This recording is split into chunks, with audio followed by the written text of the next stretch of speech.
بسم اللہ الرحمن الرحیم۔ تمام تعریف اس اللہ کے لیے جو عالمین کا رب ہے، اور درود و سلام ہو محمد و آل محمد علیہ السلام پر۔ ناظرین اکرام، سلام علیکم۔ آپ کا میزبان سید حسن آصف ایک بار پھر سے آپ کے سامنے موجود ہوں ہمارے مخصوص special program the truth of religion کے حوالے سے۔ ناظرین، جیسا کہ آپ کو معلوم ہے، جس طریقے سے آج کے اس دور میں اس سماج میں انسان رسم و رواج کی زنجیروں میں جکڑا ہوا ہے، یعنی ایک طرف عبادتیں بھی ہیں، نمازیں بھی ہیں، سب کچھ ہے، لیکن وہیں کہیں نہ کہیں کچھ ایسی چیزیں بھی ہیں جو ہم یوں کہہ سکتے ہیں شیطان کے بہکاوے میں مسلسل انسان اس کی زد میں آ جاتا ہے۔ تو ہم انہی سب باتوں کو آپ کے سامنے لے کر پھر سے حاضر ہوئے ہیں اور بات کریں گے ڈاکٹر رضا عباس صاحب سے۔ تو آئیے سب سے پہلے استقبال کرتے ہیں ڈاکٹر صاحب کا۔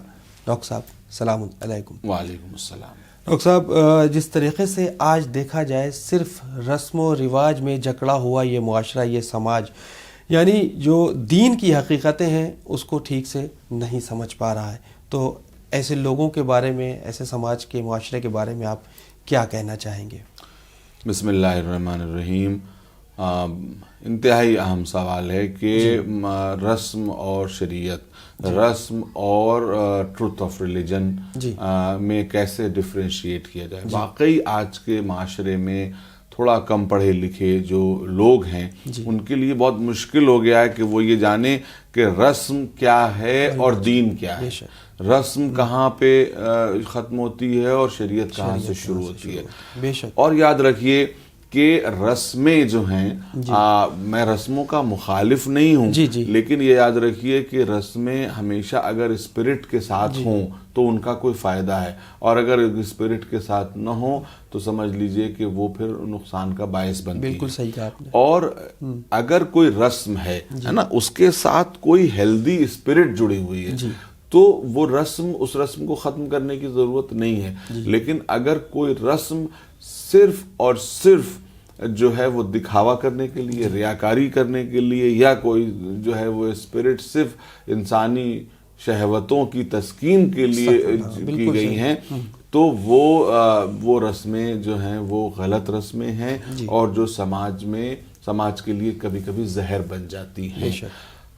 بدقسمتی سے ہمارا معاشرہ بھی رسم و رواج کی زنجیروں میں جکڑا ہوا ہے، اور اگر میننگ لیس رسمیں جو ہیں وہ جاری رہیں تو یہ سمجھ لیجئے کہ وہ ہمارے سماج کے لیے انتہائی مضر اور انتہائی خطرناک ہو سکتے ہیں۔ رسموں کا بول بالا جو ہے وہ دو تین موقعوں پہ بہت زیادہ نظر آتا ہے۔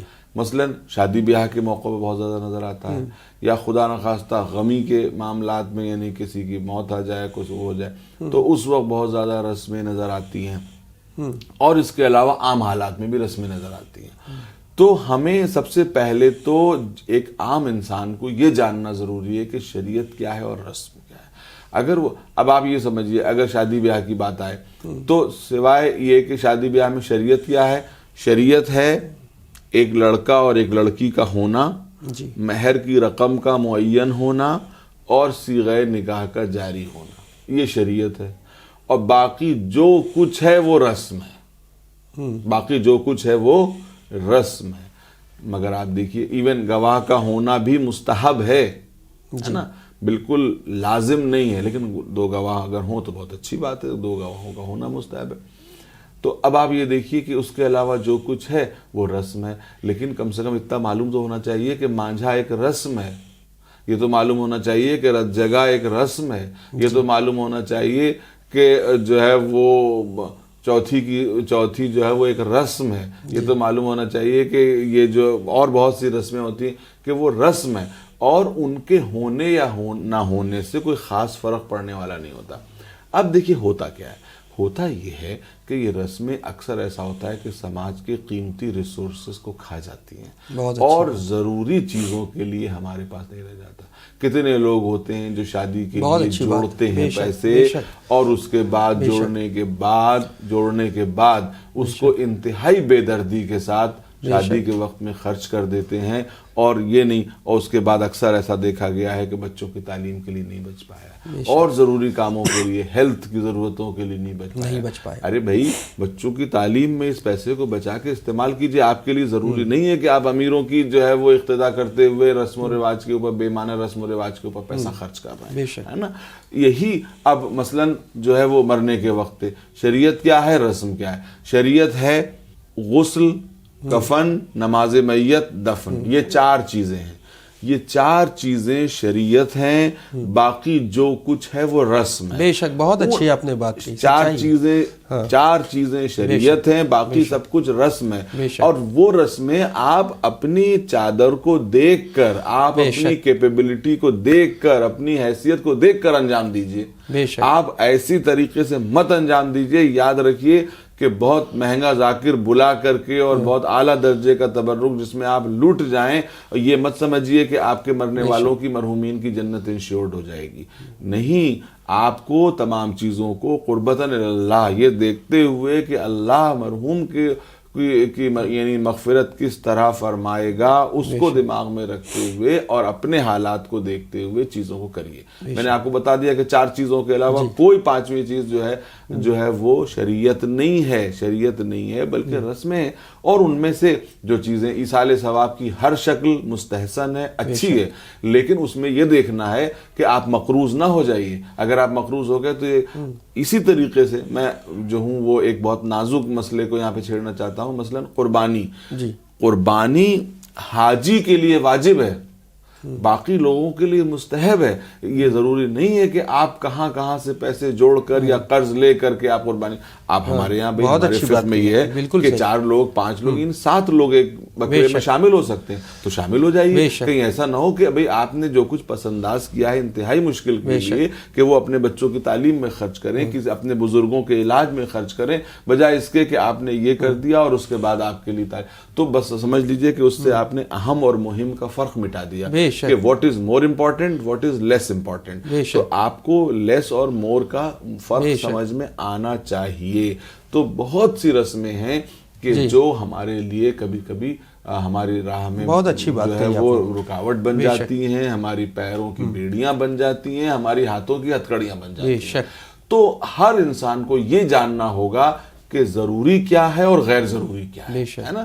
ہم ہیومن انٹرٹینمنٹ کے مخالف نہیں ہیں، دین بھی نہیں ہے، دین نے انٹرٹینمنٹ کی اجازت دی ہے، لیکن وہ انٹرٹینمنٹ جو ہیلدی ماحول میں ہو، وہ انٹرٹینمنٹ نہیں کہ جو غلط اور شیطانی خیالات، شیطانی افکار ہماری نسلوں میں ڈال سکے۔ لہذا اچھی طریقے سے انٹرٹینمنٹ اگر ہو رہا ہے شادی بیاہ کے موقع پر تو اس میں کوئی ایسی قباحت کی بات نہیں۔ کچھ رسمیں ہوتی ہیں جس میں خوشی خوشی لوگ شامل ہوتے ہیں، لیکن میں نے کیا عرض کیا کہ ہر رسم کو اپنی جیب کو دیکھتے ہوئے، اپنی صلاحیت کو دیکھتے ہوئے، اپنی کیپیبلٹی کو دیکھتے ہوئے کرنا چاہیے، اور معاشرے کی جو ایک اندھی بھیڑ ہے اس میں شامل نہیں ہو جانا چاہیے۔ اگر اس میں آپ شامل ہوئے تو سمجھ لیجئے کہ آپ نے اپنا مستقبل برباد کر لیا۔ اگر ہم دیکھیں کہ مائنورٹی کی بات ہو رہی ہے، بحیثیت مائنورٹی ہماری کیا پرائیورٹیز ہونی چاہیے؟ بحیثیت مائنورٹی ہماری یہ پرائیورٹی ہونی چاہیے کہ پہلے تو ہمارے دل و دماغ میں مائنورٹی ہونے کا احساس پایا جائے، ہے نا۔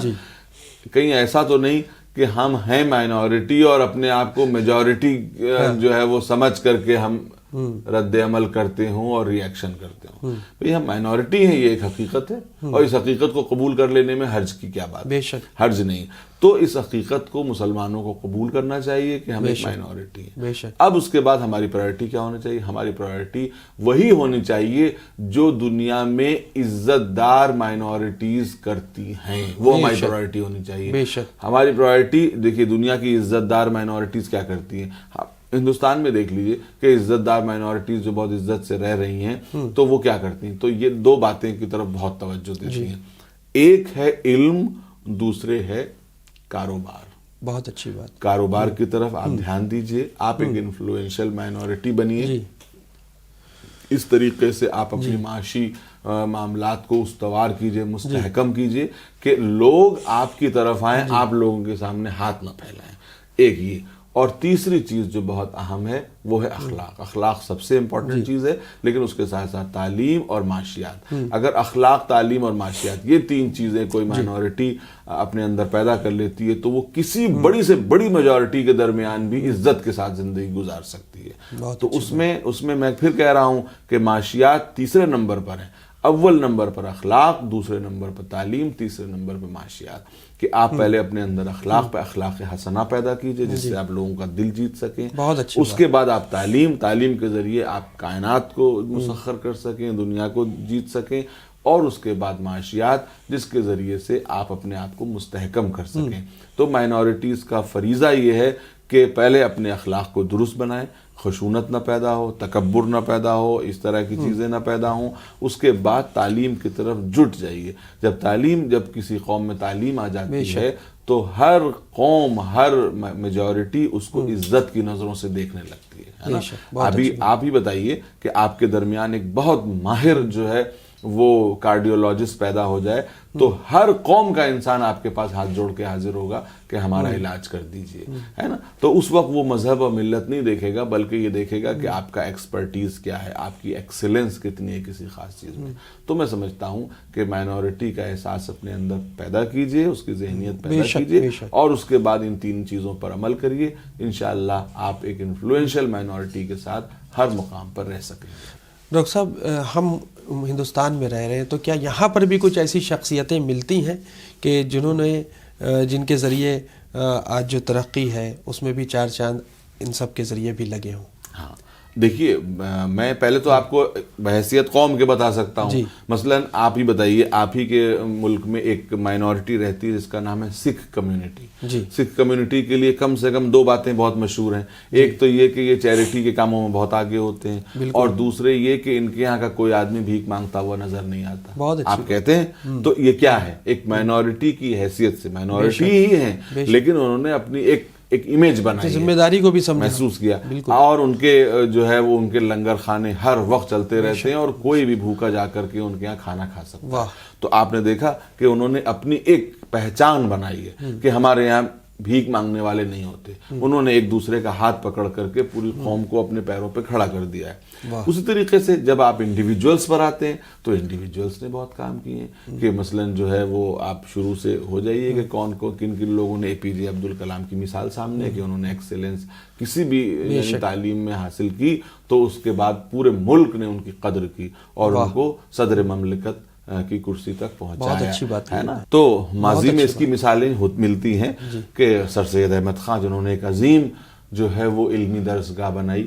اب وہ علمی درسگاہ کیا یہ کہتی ہے کہ صرف یہاں پہ مسلمانوں کو پڑھایا جائے گا؟ نہیں، سب لوگ وہاں سے پڑھ کے نکلے. کیا کنٹریبیوشن انہوں نے کیا ہے کہ آج دنیا کے ہر کونے میں جو ہے وہ علی گڑھ کے پڑھے ہوئے لوگ مل جائیں گے جو یہ کہیں گے کہ وہ ہماری مادر درسگاہ ہے، مادر تعلیم گاہ ہے. اور انہوں نے اسی میں کہ ایک ستارہ ہمارے سامنے بھی بیٹھا ہے ڈاکٹر صاحب. بہرحال یہ آپ کی محبت ہے اور جو کچھ ہم نے بہت کچھ اس عظیم درسگاہ سے ہم نے حاصل کیا ہے.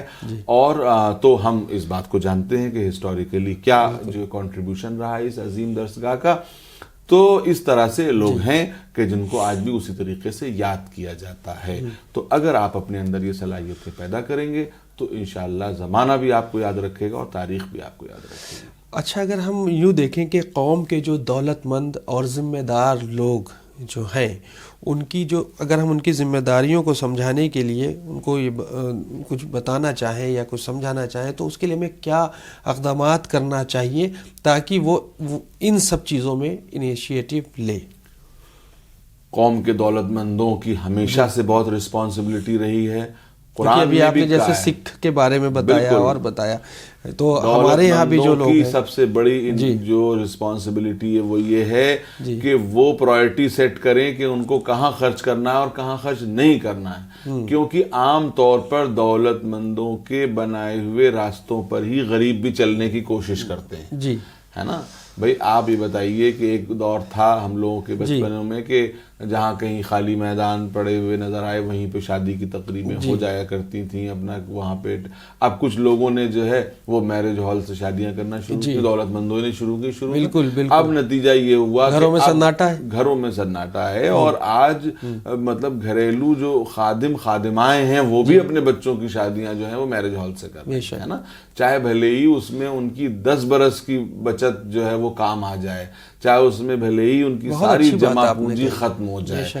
تو زیادہ تر چیزیں جو ہیں سماج کی یہ جو برائیاں ہیں وہ انہی لوگوں کی طرف سے چل پڑتی ہیں جو متمول ہیں, جن کے پاس پیسے ہیں.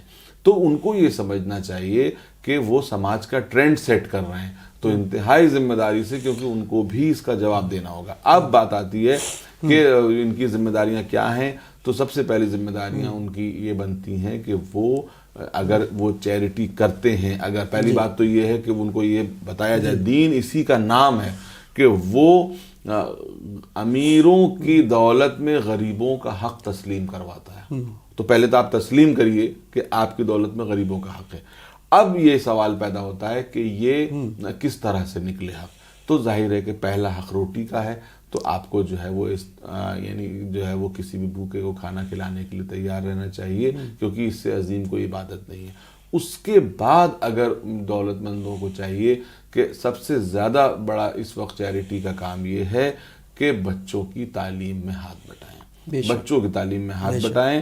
اور بچوں کی اس کے علاوہ بجائے اس کے کہ کسی رسم میں بڑے بڑے چندے دیں. دیکھیے میں نام لے لینا چاہتا, بہت حساس ٹاپک ہے, اس لیے میں نام لوں گا تو یہ ہو جائے گا کہ صاحب یہ کسی چیز کے مخالف ہیں یا موافق ہیں. نہیں, یہ لمبے لمبے بڑے بڑے چندے دینے کے بجائے وہ صرف جو ہے وہ ہیلتھ سیکٹر میں, تعلیم میں, قوم کی بلڈنگ اسی طرح سے ہوتی ہے, اور روحانی جس سے انسان کا روحانی ارتقاء ہو سکتا ہے, ان چیزوں کے لیے. اس کی جیتی جاگتی ایک تصویر عراق میں جس طریقے سے آج سیستانی صاحب جو وہاں پہ مسلسل کہیں چیریٹیبل بن رہا ہے, کہیں کچھ بن رہا ہے, کہیں اسلامی کالج بن رہا ہے, تو یہ ساری چیزیں علم کے لیے ہی وہ لگے ہوئے, بہت کچھ ہو رہا ہے. اور ہمارے بحمداللہ ہمارے علماء اور ہمارے مراجع کرام اتنی وسیع النظر ہیں, اتنا وسیع القلب ہیں کہ انہوں نے ان چیزوں کی ذمہ داریوں کا احساس کیا ہے.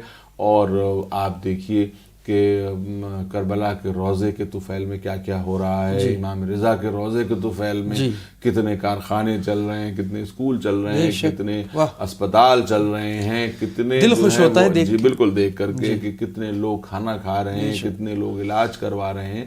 تو یعنی یہ بہت بڑی, یعنی میں سمجھتا ہوں کہ شاید ان عظیم اداروں کی خدمات ابھی لوگوں کے سامنے آئی نہیں اچھی طرح سے. لوگ جانتے ہی نہیں کہ کیا کیا ہو رہا ہے. لوگوں کو نہیں معلوم کہ امام رضا کے روضے سے جو ہے وہ کیا کیا کچھ ایران میں ہو رہا ہے. لوگوں کو نہیں معلوم کہ کربلا کے روضے کے طفیل میں کیا کیا کچھ عراق میں ہو رہا ہے اور کربلا میں ہو رہا ہے.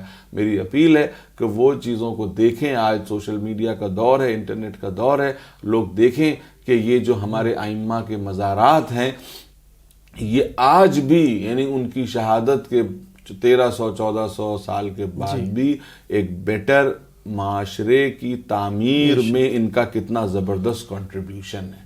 اور اگر ہم یہ نہ کر سکے تو پھر ہم نے کیا کیا, ہم نے ائمہ کی تعلیم جو ہے وہ نہیں سمجھا, ان کی تعلیمات کو نہیں سمجھا. بھائی امیر المومنین اگر میں سمجھتا ہوں کہ اپنی زندگی بھر انہوں نے کیا کیا, آج بھی اگر امیر المومنین کسی جو ہے وہ بھوکے کو دیکھتے سب سے پہلے کیا کرتے, اس کو کھانا کھلاتے. کسی مریض کو دیکھتے تو کیا کرتے, اس کو لے جا کر کے طبی امداد فراہم کرتے.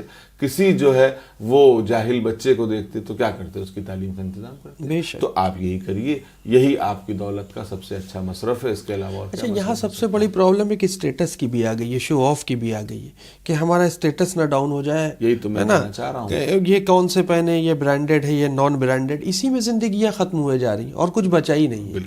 بس ایک دوسرے کی ٹانگ کھینچنے میں سب لگے ہوئے ہیں اور دین ہاتھ سے نکلتا جا رہا ہے, آخرت کھوتے جا رہے ہیں, دنیا میں سمائے ہوئے. اس طریقے کے لوگ ہیں. میں نے آپ کے پروگراموں میں اس سے پہلے بھی کئی بار کہا ہے کہ جسم اور روح کو سمجھنا بہت ضروری ہے. ہر عبادت ایک جسم ہے, اس کی روح ہے. تو روح کو سمجھنا, چیریٹی کی بھی ایک روح ہے نا, نماز کی ایک روح ہے, روزے کی ایک روح ہے, حج کی ایک روح ہے. تو اگر روح کو نہیں سمجھا تو بڑی سے بڑی عبادت بھی رسم بن جائے گی.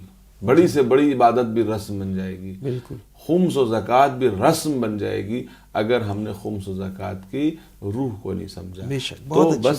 تو بس ہم کو ہر چیز کو رسم اور روح کے ساتھ ادا کرنا ہے. اگر ہم یہ کرنے میں فیل ہوئے تو سمجھ لیجئے کہ پھر ہم جو ہے وہ سماج کو اور معاشرے کو سنبھال نہیں پائیں گے. ڈاکٹر صاحب جس طریقے سے دیکھیں کہ اتنے زیادہ جو مجلسیں جلسے یا یوں ہم کہیں جو سیمینارز ہوتے ہوئے بھی ہم سبھی جو جتنے بھی فرقے ہیں سب کی بات کر رہے ہیں, تو گراؤنڈ لیول پہ جب ہم دیکھتے ہیں تو کسی بھی طرح کی کوئی بھی تبدیلی نظر نہیں دکھائی دیتی.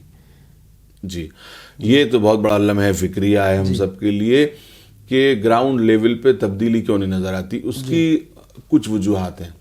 ایک تو یہی ہے کہ ہر چیز کو رسم بنا دیا گیا ہے. جب رسم بن جائے گی چیز تو اس کے اثرات ظاہر نہیں ہوں گے جب تک کہ روح کے ساتھ نہ کیا جائے. تو دوسری بات, ہر شے کامرشلائز ہو گئی ہے. بے شک. ذاکر مجلس پڑھنے آ رہا ہے, اب یہ بات ذرا سا حساس ہے لیکن مجھے کہنا پڑے گا کیونکہ ایک ذمہ دار کی حیثیت سے مجھے یہ بات کہنا ہوگا کہ جس وقت جب اس کی نظر لفافے پر ہے تو پھر وہ فی سبیل اللہ یہ واعظ و نصیحت نہیں کر رہا ہے, بلکہ وہ یہ دیکھنے میں لگا ہوا ہے کہ میں کون سی ایسی بات پڑھوں کہ پبلک خوش ہو جائے اور مجھے زیادہ سے زیادہ نذرانہ پیش کر دے. ایک صاحب سے ہماری ایک جگہ پہ ایسی بات ہو رہی تھی, ایک صاحب دوسرے صاحب سے مطلب ان کا اپنا یہ ذاتی وہ تھا, فکر تھی کہ جو ہے بھائی اگر ہم یہ نہیں لیں گے جو بھی اجرت ہے جو بھی چیز ہے تو ہماری دوسری کوئی کمائی بھی تو نہیں ہے. حضور میں نہ لینے کے لیے کہاں کہہ رہا ہوں, بلکہ بات یہ ہے کہ آپ اس نیت سے منبر پر جائیں, اس نیت سے محراب پر جائیں کہ اس سے میں مالی کوئی جو ہے وہ نذرانہ حاصل کروں گا, تو یہ غلط ہے. بعض معاملات میں یہ حرام ہے اور بعض معاملات میں انتہائی انڈیزائربل ہے نا. کوئی جو ہے ذاکر منبر پہ جا رہا ہے اور نظر لفافے پر ہے, بھئی کوئی کچھ دے تو آپ کے لینے میں تو کوئی برائی نہیں. ائمہ طاہرین نے دیا ہے, شاعروں کو دیا ہے, خطباء کو دیا ہے, ذاکروں کو دیا ہے, تو دینے سے میں منع تو نہیں کر رہا ہوں. لیکن یہ کہ کیا اس وقت جو ہے وہ مجلسیں جو ہیں وہ ریٹ طے کرنے کے بعد ہوا کرتی تھی؟ کیا وہ ذاکر کیا وہ شاعر پہلے جو ہے وہ ریٹ طے کیا کرتے تھے کہ اتنے پیسے لوں گا؟ تو جب اتنا شیلو معاملہ ہو جائے تو ظاہر ہے کہ پھر وہ مقصد پہ نظر نہیں ہوگی بلکہ مال پہ نظر ہوگی. دوسرے یہ کہ اس کی طرح اور گہری باتیں بھی ہیں. مثلا گہری بات یہ ہے کہ جو کچھ آپ کو نظر آ رہا ہے وہ انڈیویجول ہے, کہیں سینٹرلائز کچھ نہیں ہے نا. تو اب پبلک ہے, کسی کے دل میں کسی کے جیب میں زیادہ پیسے ہوئے, انہوں نے کہا کہ ہم یہ پروگرام کر دیتے ہیں, کسی کے جیب میں وہ پیسے. گراؤنڈ لیول پہ تبدیلی تب آتی ہے جب قوم اجتماعی طور پہ پلان بنا کے کسی کام کا بیڑا اٹھاتی ہے. یعنی ایک سینٹرلائز فنڈ ہو کہ جہاں تک وہ چیز پہنچے, پھر وہاں سے بالکل منصوبہ بندی کے ساتھ جو ہے وہ تعلیم پر, ہیلتھ پر, ان چیزوں پر کیا جا سکے. دیکھیں انڈیویجولی سب کام ہو رہا ہے, اس لیے فرق نظر آ رہا ہے. میں تھوڑا سا یہ آپ سے کہوں گا کہ فرق نظر آ رہا ہے, لیکن یہ بات بالکل صحیح ہے کہ جتنا آنا چاہیے اتنا نہیں آ رہا ہے. ٹھیک ہے, تعلیم کا معیار بہتر ہوا ہے, پہلے کے مقابلے بہتر ہوا ہے. عبادتوں میں بھی اب مسجدوں میں لوگ آنے لگے ہیں, نظر آتا ہے کچھ چیزیں بہتر ہوئی ہیں, لیکن جتنا ہونا چاہیے اتنی نہیں ہوئی ہے نا. مالی اعتبار سے بھی قوم بہتر ہوئی ہے, لیکن جتنا دوسرے اس مدت میں جتنا آگے بڑھ گئے اتنا تو ہم پیچھے ہی رہیں گے, تو ہمیشہ ہی ہم پیچھے رہیں گے. تو اس کی وجہ یہی ہے کہ سینٹرلی اور منصوبہ بندی کے ساتھ ہم نہیں کر رہے, بلکہ ہمارے یہاں ہر آدمی خود مختاری کے ساتھ کر رہا ہے نا. تو جس کے دل میں وہ ہوا اس نے ایک رسم پیدا کر دی, انہوں نے کہا اچھا اب ہم ایک جو ہے وہ مقاصدہ کیے دیتے ہیں, اب آج ہم ایک مسالمہ کیے دیتے ہیں, آج سے ہم ایک مجلس قائم کیے دیتے ہیں. تو یہ انڈیویجول عمل ہے ہمارے یہاں. کوئی کام یعنی سینٹرلائز اعتبار سے اور منصوبہ بندی کے ساتھ نہیں ہوتا. تو جب منصوبہ بندی کے ساتھ کوئی کام ہوتا ہے تب اس کا اثر ظاہر ہوتا ہے. مثلا خمس ہے, زکوٰۃ ہے, صدقات ہیں. اب ایک طریقہ یہ ہے کہ ان سب کا ایک سینٹرلائز نظام بنے, ٹرانسپیرنٹ سسٹم ہو, اس کے بعد ضرورت کے مطابق ہر ایک چیز کی طرف خرچ کیا جائے. تو اب آپ بتائیے تب کس طرح سے چینج آ سکتا ہے, بجائے اس کے کہ صاحب جس کا جس طرح دل چاہ رہا ہے وہ صدقات کی رقم, زکوٰۃ کی رقم, خمس کی رقم اس طرح سے خرچ کیا جا رہا ہے. اب خمس جو ہے وہ اس کا کمیشن بٹنے لگا, اس کے معاملات. دیکھیے یہاں پہ کچھ حساس موضوع ہیں, لیکن ایک ذمہ دار آدمی کو یہ چیزیں دیکھنا ہوں گی کہ جہاں کہیں پہ فنڈ کے معاملات معاملات آتے ہیں, فائنینس کے معاملات آتے ہیں, وہاں اکاؤنٹیبلٹی اور ٹرانسپیرنسی, یہ دو بہت اہم چیزیں ہوتی ہیں. رسپانسبلٹی اور ٹرانسپیرنسی. اکاؤنٹیبلٹی کے اکاؤنٹس اس کے پراپر مینٹین ہو رہے ہیں کہ نہیں, اس پہ شفافیت پائی جا رہی ہے, اس کے اندر جو ہے وہ ٹرانسپیرنسی ہے کہ نہیں, سب کو پتا ہو کہ اس کا حساب کیا ہے, کہاں خرچ ہوا, کیا ہوا. اب معلوم ہوا کہ کوئی گیا, اس نے ایک پکچر پیش کر دی, وہ فلاں کے لیے اتنے کروڑ اٹھا کے لیے آ رہے ہیں, اتنے لاکھ اٹھا کے لیے آ رہے ہیں, ہمیں یہ کرنا, ہمیں وہ کرنا. جب تک منصوبہ بندی کے ساتھ, دیکھیے یہ بہت بڑی چیزیں ہیں, خمس چھوٹی موٹی رقم نہیں ہے, بہت بڑی رقم. اگر خمس کا صحیح استعمال ہمارے یہاں ہو جائے تو یقین کیجئے, یہ میرا یعنی اس بات پر میرا پورا یقین ہے کہ ہمارے یہاں نہ کوئی بچہ بغیر تعلیم کے رہ سکتا ہے اور نہ کوئی انسان بغیر غذا کے رہ سکتا ہے. بہت اچھی بات ہے, کیونکہ یہ بہت بڑا, لیکن معاملہ کیا ہے کہ اس کا صحیح طریقے سے استعمال نہیں ہو رہا. اور میں یہ بات کہتا ہوں بہت جرات کے ساتھ کہ ٹرانسپیرنسی بھی اتنی نہیں. ہم کو نہیں معلوم کہ شیعہ قوم کا خمس کتنا آیا, کہاں لگا, کہاں نہیں لگا. تو یہ جو چیز ہے اکاؤنٹیبلٹی, رقوع شرعی کی اکاؤنٹیبلٹی اور اس کی ٹرانسپیرنسی بہت اہم ہے. مجھے پتا چلا کہ بھئی ون ٹی وی کو بھی اجازت حاصل ہے مراجع کرام کی طرف سے, تو مجھے یہ بتایا گیا کہ ہر 3 سال پر وہ اپنا ایک مکمل حساب جو ہے وہ شائع کرتے ہیں اور بھیجتے ہیں. تو یہ خوشی کی بات ہے. ہر ادارے کو جو اگر مال یعنی شرعی مال خدا, مال امام کا استعمال کر رہا ہے تو اس کو ٹرانسپیرنسی ضرور برتنا چاہیے. میں بات یہ کہوں گا کہ انتہائی افسوس کے ساتھ کہ یہ پوری طریقے سے ہمارے یہاں ٹرانسپیرنسی اور اکاؤنٹیبلٹی اور مینٹیننس آف اکاؤنٹ جو ہے وہ نہیں کیے جا رہے ہیں. تو یہ چیزیں ہوں گی تو بالکل نیچے سے لے کے اوپر تک آپ کو اثر نظر آئے گا. اگر یہ نہیں, کیونکہ ہر آدمی پرائرٹی سیٹ نہیں ہے, معلوم ہوا کہ ایک ہی کی طرف چلتا چلا جا رہا ہے. جبکہ تناسب بہت ضروری ہے. جس کا جو حق ہے, جس کی جو ڈیمانڈ ہے, وہاں پہ وہ خرچ ہونا چاہیے. اب معلوم ہے عبادتوں میں بھی یہ ہونا چاہیے کہ ایک عبادت اگر دوسری عبادت کا حق کاٹنے لگے تو وہ عبادت نہیں رہ جاتی ہے نا. تو آپ ایک عبادت کی طرف جو ہے وہ اتنا مائل ہو جائیں کہ دوسری عبادتوں کا حق کٹنے لگے. تو یہ چیز بہت اہم ہے. امیر المومنین نے کیا فرمایا تھا, کتنا جو ہے وہ مضبوط جملہ ہے کہ میں نے کہیں دولت کی فراوانی نہیں دیکھی مگر اس کے پہلو میں اس کے پاس لوگوں کے پامال شدہ حقوق کو دیکھا. یعنی انہی پامال شدہ حقوق کے پیر کے اوپر جو ہے وہ لوگ دولت مند بن جاتے ہیں. سب کو ایسا دے دیا جائے کہ معاملات. اور پھر وہ خاص جملہ کہ ایک جگہ آپ گزر رہے تھے, دیکھا ایک انسان ہائے ہائے کر رہا ہے, تو کہا کیا ہوا, کہا کہ میں 3 دن سے بھوکا ہوں, اس لیے جو ہے وہ میرے معدے میں درد ہو رہا ہے. تھوڑی دور اور آگے بڑھے تو کیا دیکھا ایک انسان پھر درد سے تڑپ رہا ہے. تو کہا کہ تمہیں کیا ہو گیا, کہا کہ پچھلی رات میں نے ضرورت سے زیادہ کھا لیا اس لیے میرے پیٹ میں درد ہو رہا ہے. تو آپ نے فرمایا کہ دیکھو اگر اپنے ضرورت سے زیادہ کا اس نے اس کو دے دیا ہوتا تو نہ اس کی پیٹ میں درد ہوتا, نہ اس کے پیٹ میں درد ہوتا. تو وہ والی بات ہے کہ ضرورت کی جگہ پر خرچ ہو, بے ضرورت خرچ نہ ہو. تو انشاءاللہ آپ دیکھیے چند دنوں کے اندر تصویر بدل سکتی ہے اور گراؤنڈ پہ چیزیں نظر آنے لگیں گی. ہم مانتے ہیں کہ گراؤنڈ پہ چیزیں نظر آ رہی ہیں لیکن کم. اگر ہم اس کو منصوبے بندی کے ساتھ چیزوں کو کرنے لگے تو وہ ضرور نظر آئیں گی, ضرور نظر آئیں گی.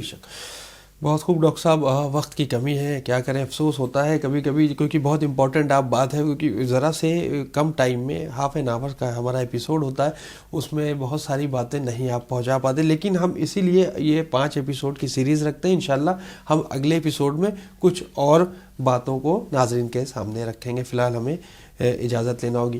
تو ناظرین, آپ کو ہمارا یہ والا بھی ایپیسوڈ کیسا لگا, آپ اپنا فیڈ بیک ہمیں winislam@gmail.com پر ضرور سینڈ کریں. اور ہمیشہ کی طرح دیکھتے رہیں چینل ون پیغام انسانیت. شکریہ, خدا حافظ.